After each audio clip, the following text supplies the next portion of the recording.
Еврорадио.FM. Вітаю ўсіх слухачоў Еўрарадыё. Студыі для вас працуе Зміцер Лукашук, і стрым з нашай студыі, як звычайна, можна не толькі бачыць, не толькі слухаць, але і глядзець праз акаунты Еўрарадыё ў сацыяльных сетках Facebook, Аднакласнікі, УКонтакце, на канале YouTube. Сёння у нас дзень быў вельмі насычаны на гасцей, і завершаем наш эфірны дзень вельмі прыемнай такой навіной і сустрэчай. Пісьменніца, аўтар нашумелага бестселлера «Дзень святога Патрыка» Ганна Севярынец выдала сваю новую кніжку «Гасцініца Бельгія». І вось буквально праз 2 дні гэта кніжка ўжо будзе, вот так вот можна будзе паглядзець, памацаць, пачытаць, пах этой друку адчуць.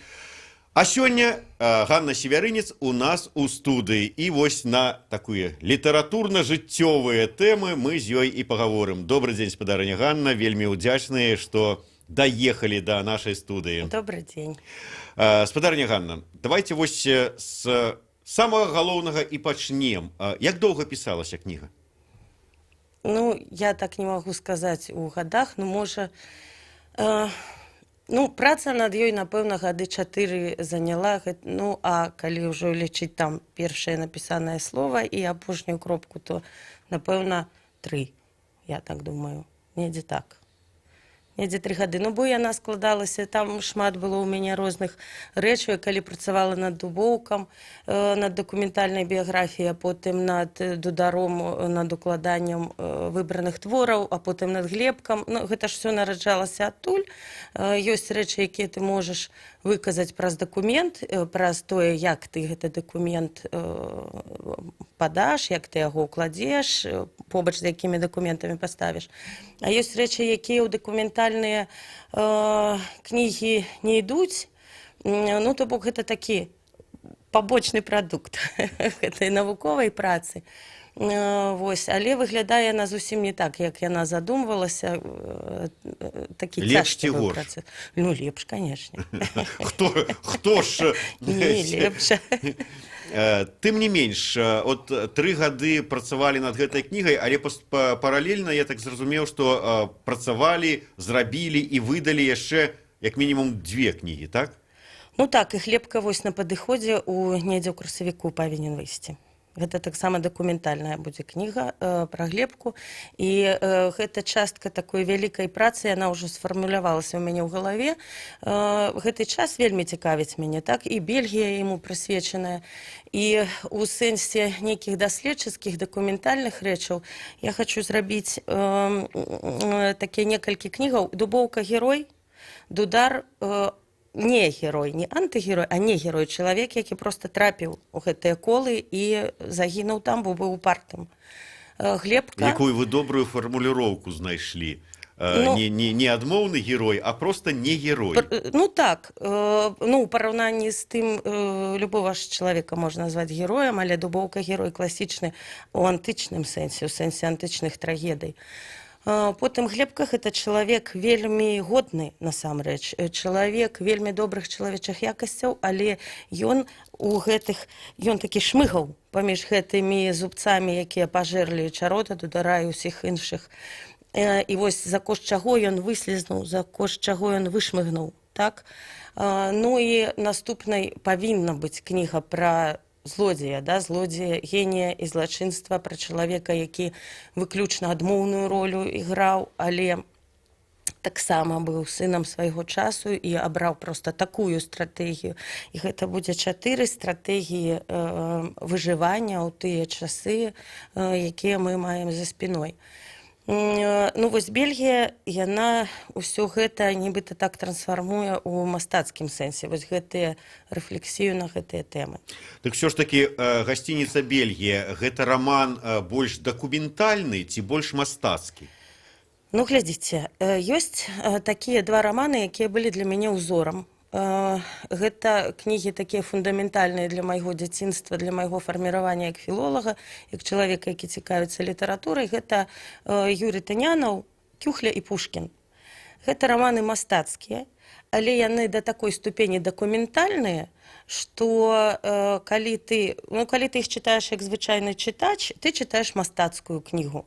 І ты разумееш, што ёсць сусвет, створаны аўтарам, створаны тым, хто напісаў гэтую кнігу, і з пэўнай колькасцю вымыслу мастацкага, так?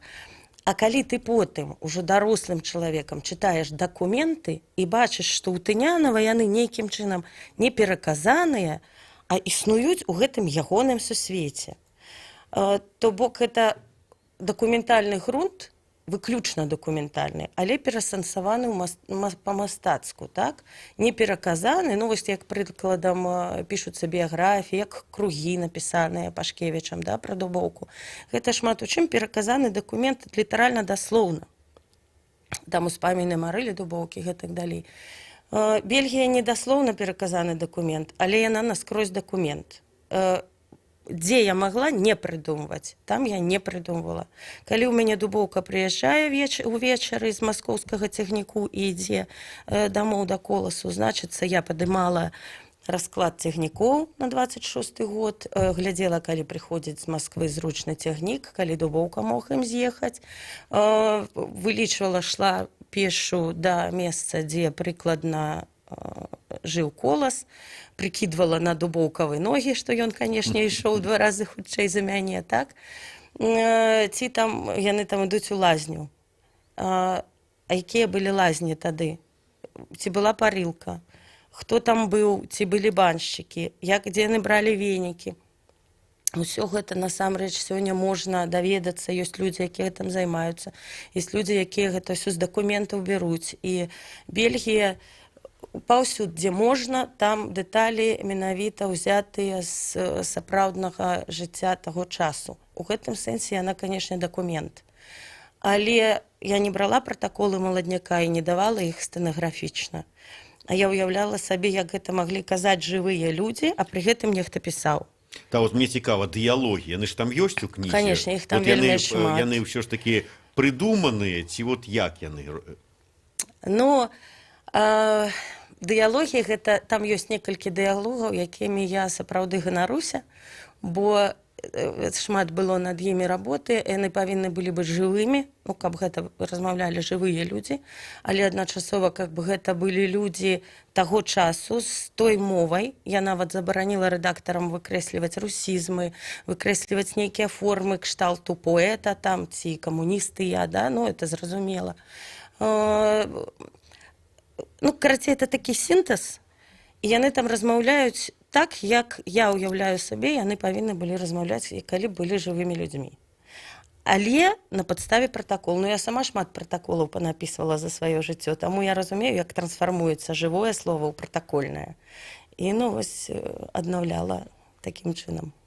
Такі перыяд, у прынцыпе, ну, вот, канешне, не 1918 год, не там вот это вот стварэнне Беларускай Народнай Рэспублікі, но ўсё-таки 25 год, таксама гераічны такі час для Беларусі. Вот мне заўсёды ў беларускай літаратуры не хапала чагосьці такога, ну, хай сабе дзесьці і міфіялагічнага, але вот як Генрыха Сенкевіча крыстаносцы, да прыкладу, вот чаго-нибудь такога. Вот можна сказаць, што... Вот, гэта што-небудзь такое, рамантызаванае. Нарэшце. Да, крышачку рамантызаванае. Ну, яшчэ, калі мы бярем узоры, да, то Тынянаў – гэта ўзор у сэнсе дакументальнасці, падыходу да матэрыялу, а каласы пад сярпом тваім – гэта узор у сэнсе вось ступені рамантызацыі, да, ступені гераізацыі часу, можа быць. Па-першае, я не магла на гэта не пайсці, бо мне самога і хацелася, каб была такая кніжка. А па-другое, бо я так да іх стаўлюся, да гэтых хлопцаў, менавіта з пэўнай доляй і рамантызацыі, гераізацыі, і закаханасці, і наогул закаханасці ў гэты час, і ў тое, што яны рабілі.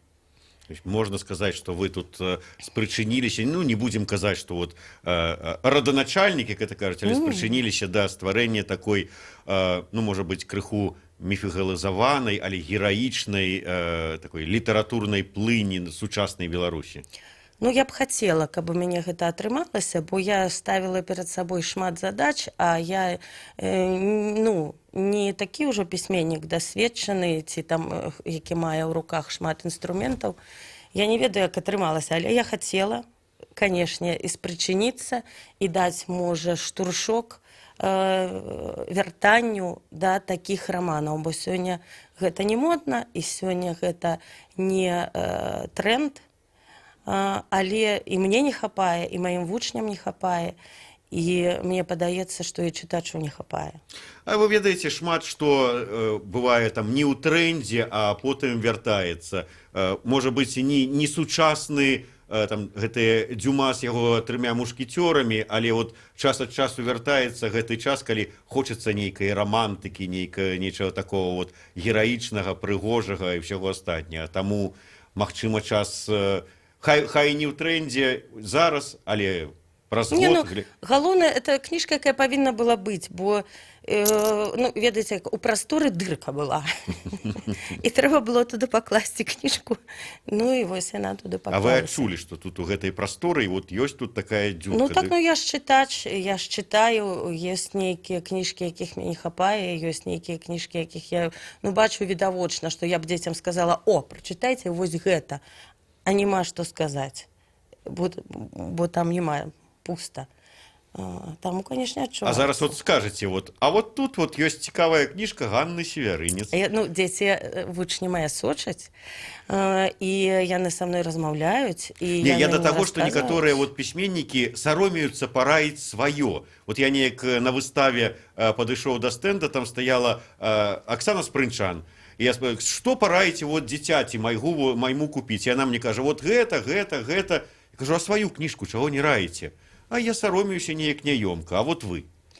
Ну, калі я размаўляю з дзецьмі, і калі я іх настаўнік, ну, то было б дзіўна, каб я неяк там скрывала, што я напісала такую кніжку, якую я цудоўную кніжку. Не то, што цудоўную, а якую я разлічвала на іх. І, прыкладам, самы жудасны водгук, адмоўны, рэзка, катэгарычна адмоўны, на Патрыка я атрымала ад сваёй 11-класніцы. Вельмі мы з ёй добра паразмаўлялі, яна мне патлумачыла, што, як, што не спадабалася, тым больш, што дзеці мяне ведаюць усё ж, ну, больш цесна, яны мяне слухаюць кожны дзень, і яны разумеюць, што дзе там у стылістыцы, што дзе... Вось, таму я разлічваю на сваіх дзяцей, як на сваіх чытачоў, на сваіх вучняў, на лепшых з іх, канешне. А перад тым, як аддаць, можа быць, нават рэдактару ўжо, там я ўжо не кажу пра ўдрук, а вот пакуль ёсць рукапіс, вы паказваеце яму некім сваім давераным людзям, на меркаванне якіх разлічваеце, што яно потым дапаможа нейкія выправіць хібы? Ну, па-першае, канешне, бацька. Ён чытае ўсё, што мы пішам, і ён неяк цяжка ўздыхнуў і сказаў, можа, вы б з Павлам уже на кароткія формы перайшлі, бо яму даводзіцца чытаць, быць першым чытачом і Паўлавых кніг, і маіх, канешне ж. А якія, чые яму больш падабаюцца? Ай, ну, ён жа такі у нас тактоўны чалавек, яму падабаюцца і тыя, і другія, ну, але бацька ў нас вельмі такі чытач крытычны, і шмат што ён нам папраўляе, шмат што раіць, мы там можам не пагадзіцца, але ён чытае сумленна. Потым, канешне, ў рукапісы чытаў кнігу Вадзім Зеленкоў, наш краязнаўца. Мне вельмі трэба была дапамога, каб я недзе не памылілася з вуліцамі, з лакацыяй, з будынкамі, з тым, дзе што стаяла, дзе што было, бо героі ў мяне існуюць у прасторы 20-х гадоў, а не ў нашай сучаснай. Ён таксама шмат выправіў. Я перарву вас на кароткую паузу, кароткі выпуск навінаў на Еўрарадыё. Я нагадаю, што ў нас у гасцях пісьменніца Ганна Севярынец. Мы гаворым пра яе новую кнігу «Гасцініца Бельгія». Вернемся праз хвіліну.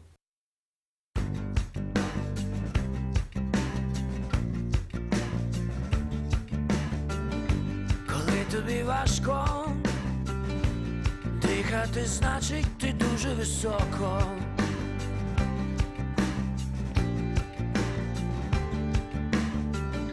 Коли тобі тісно, на площі нас більше, ніж було до того.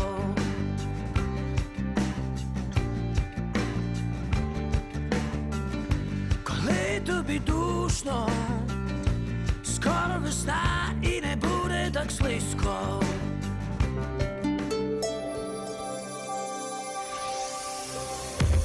Еўрарадыё. Час ведаць, што адбываецца.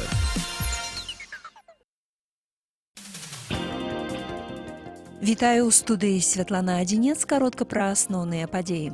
Паведамленне пра замінированы будынак у Мазыры не пацвердзілася. Цяпер праваахоўнікі высвятляюць асобу аўтара гэтага паведамлення. Звесткі паступілі сёння раніцай па вуліцы Ленінскай, 64, з будынка, дзе размяшчаецца камітэт дзяржкантролю, інтэрнат, крама, раённай ЖКХ і ДАІ былі эвакуяваныя 83 чалавекі, а з суседняга дзяржабласнога ліцэя яшчэ 250. Сапёры выбухоўкі не знайшлі, а напярэдадні яны шукалі выбухоўку ў 4 офісах кампаніі «Белавія».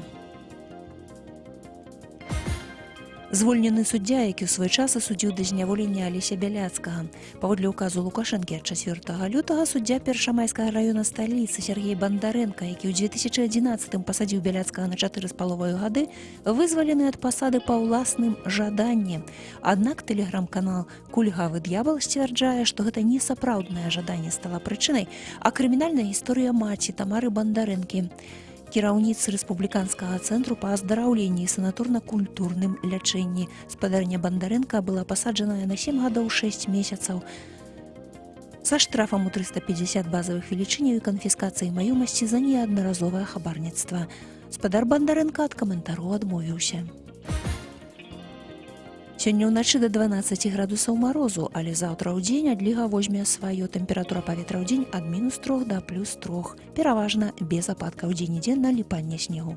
Святлана Адзінец, служба інфармацыі.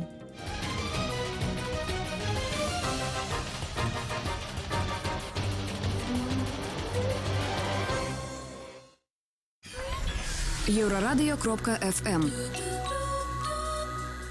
Вітаю ўсіх слухачоў Еўрарадыё. У студыі для вас працуе Зміцер Лукашук, і ў мяне ў гасцях аўтар нашумелага бестселлера «Дзень святога Патрыка», а таксама будучага бестселлера «Гасцініца Бельгія» Ганна Севярынец. Яшчэ раз добры вечар, спадарыня Ганна.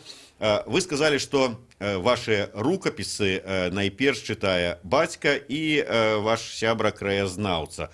Каму яшчэ паказваеце? Ну, показываю тым, кому, ну, вось ідзе нейкая хваля, нейкая патрэба. Я разумею, што чалавек можа сказаць праўду, але тую праўду, якая мне патрэбная.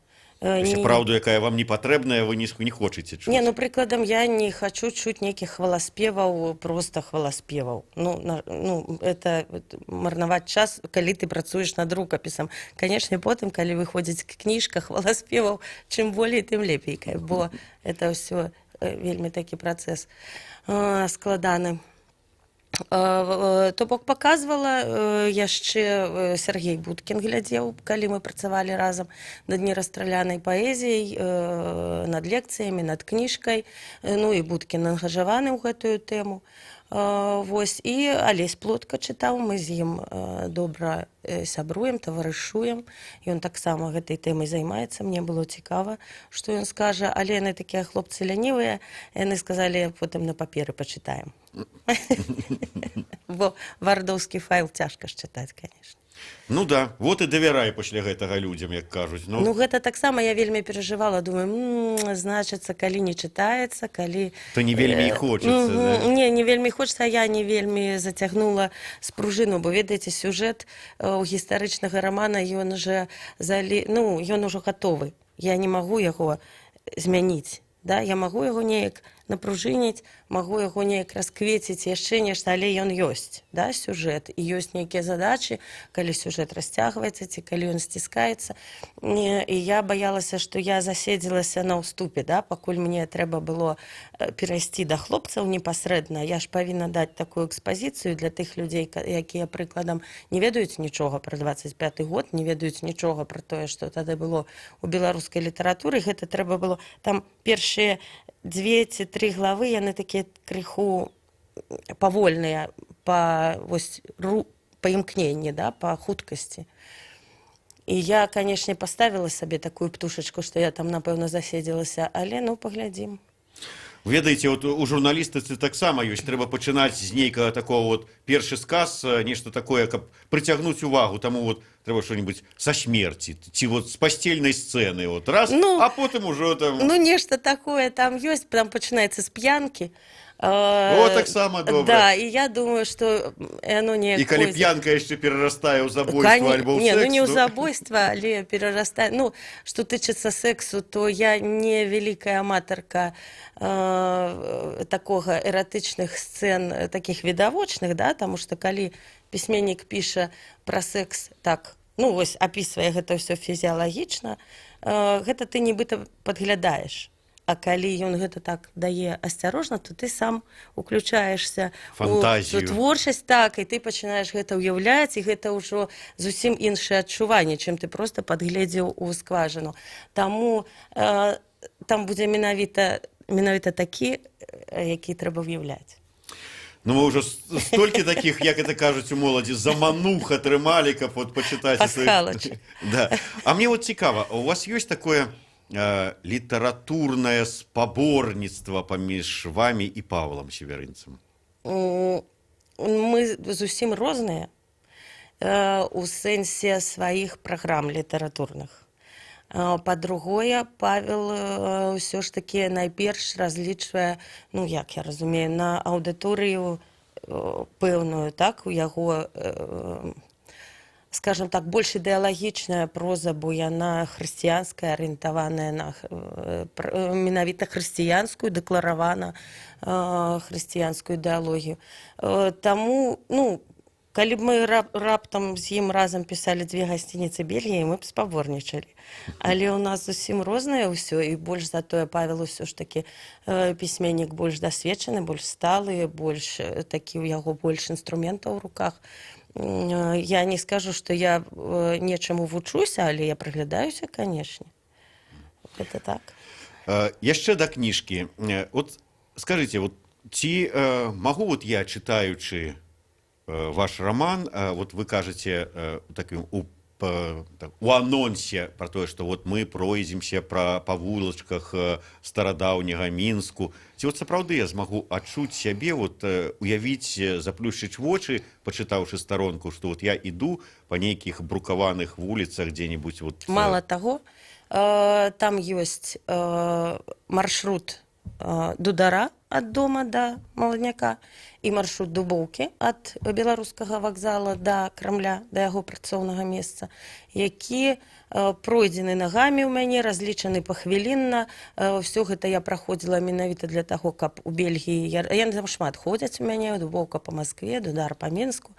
І вы можаце проста взяць Бельгію, як я калісьці взяла дубоўкавы кругі, як я знайшла дом Дубоўкі ў Маскве. Я взяла Дубоўку ў павему кругі, і як там напісана, так і пайшла.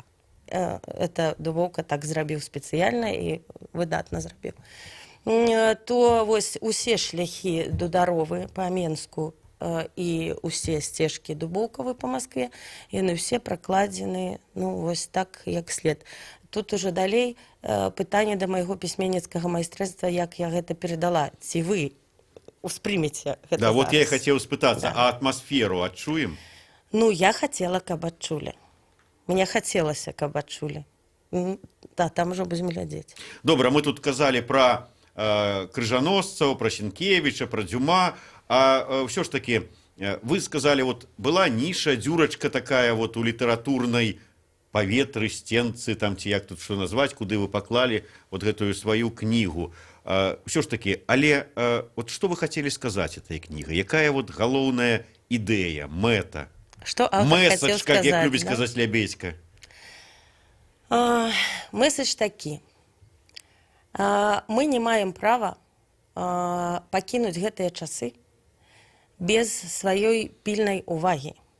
І мы не маем права адмовіцца ад гэтых часоў і людзей, якія іх рабілі, на падставе таго, што яны верылі не ў тыя ідэі, ці пісалі не тыя вершы, ці складалі не тыя артыкулы. Гэта досвед унікальны, перажыты людзьмі з мяса і з крові, да? Не так, што яны прыйшлі, прыкладам, такія добраахвотнікі ў дом 2, і ім кажуць, вось правілы, хаціце выходзьце, хаціце заставайцеся. Гэта было іх жыццё адзінае, яны яго жылі, як умелі. І гэта цікава, і гэта выклікае павагу бясспрэчную, нягледзячы на тое, што яны памыляліся, і атрымалася так, што сталі падмуркам пачварнай дзяржавы, якая на іх касцях паўстала. І галоўнае, што для мяне было важным, это паказаць вось гэтую безабароннасць чалавечага жыцця ў гісторыі, безабароннасць чалавека перад судом нашчадкаў, асабліва калі атрымліваецца так, што яны апынаюцца ў віры падзей, ад якіх немагчыма сысці. Немагчыма сысці. І ты вымушаны приймаць рашэнні кожную хвіліну, у цябе няма досведу. Гэта ў нас сёння ёсць матрыцы, як працаваць з ідэямі, як працаваць з людзьмі, якія са сцягам выйшлі і сказалі, ай, да, за намі ўсе, а хто не з намі, той супраць нас.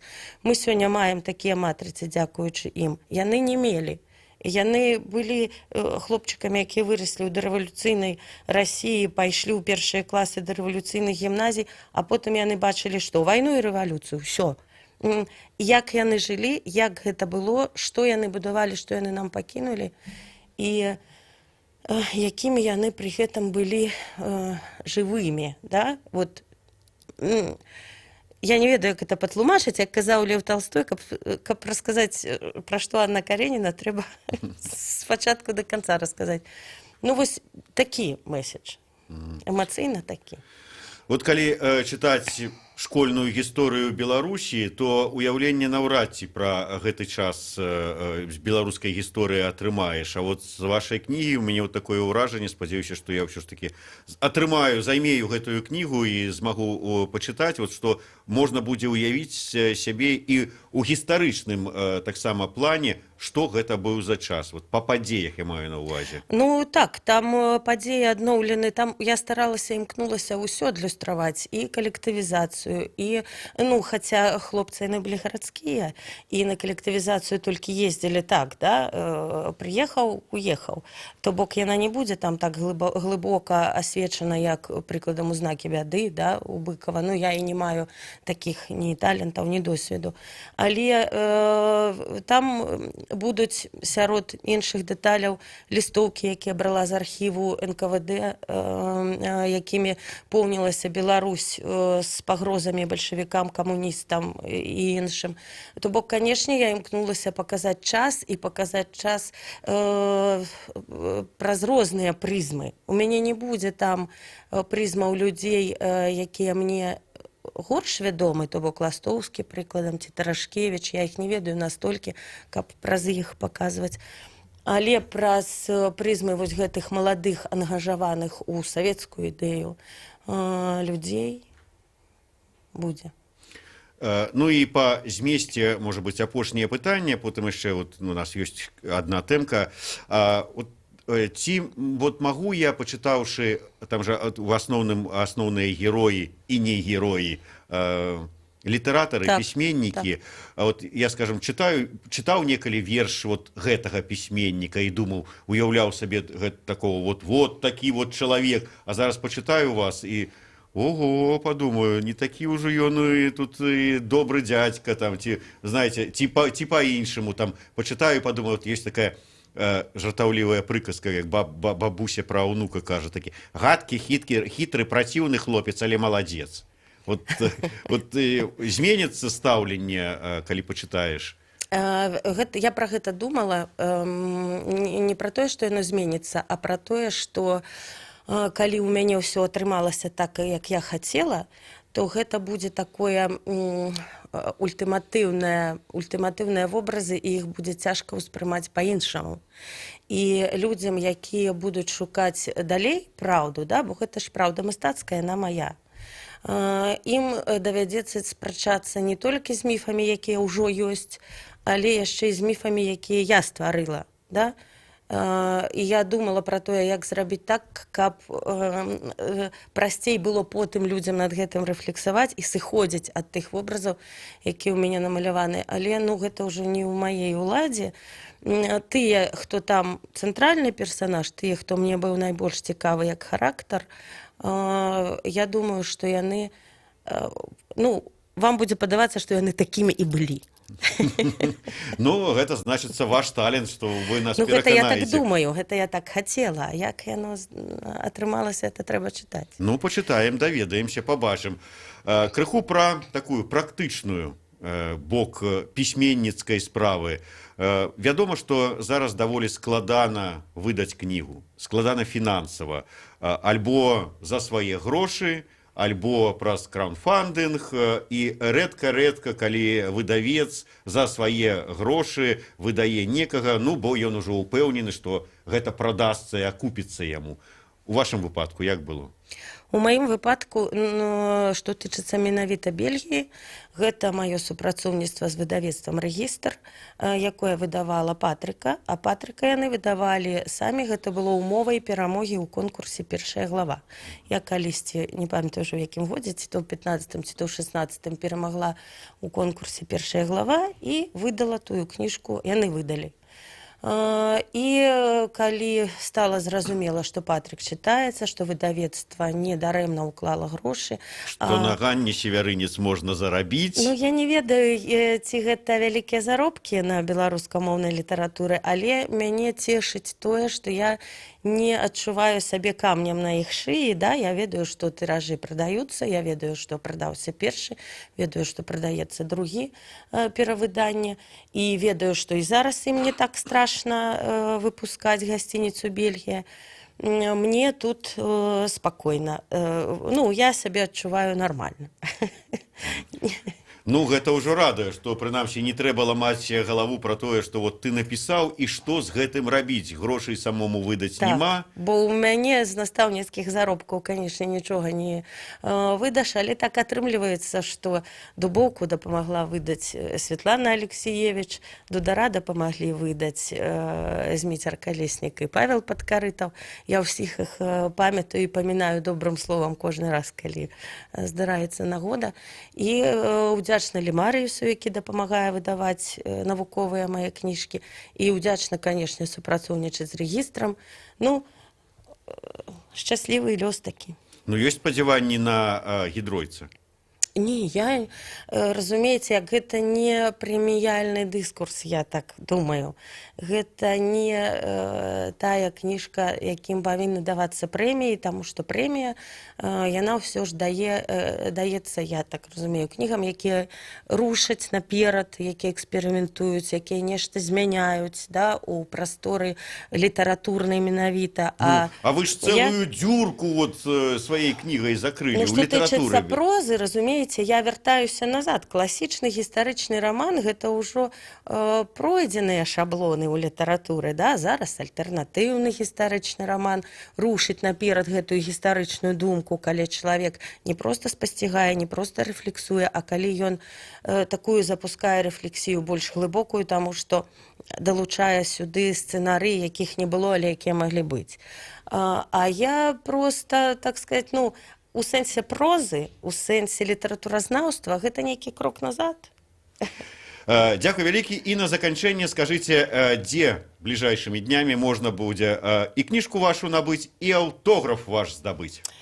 9 лютага о 13 гадзіне гэта будзе на пляцоўцы «Пісьменнік і час» на выставе менскай. Прыкладна з 12 лютага, я так разумею, гэта будзе ва ўсіх магазинах Белкнігі, і недзе ў сакавіку прыблізна будзе аўтограф-сесія ў Акадэмкнізе. Ну і так, наогул, я ж жывая, ёсць. І дзякуй за гэта і Богу, і ўсім астатнім. Ганна Севярынец, Зміцер Лукашук, мы завяршаем наш эфір. Дзякуй вялікі, да сустрэчы.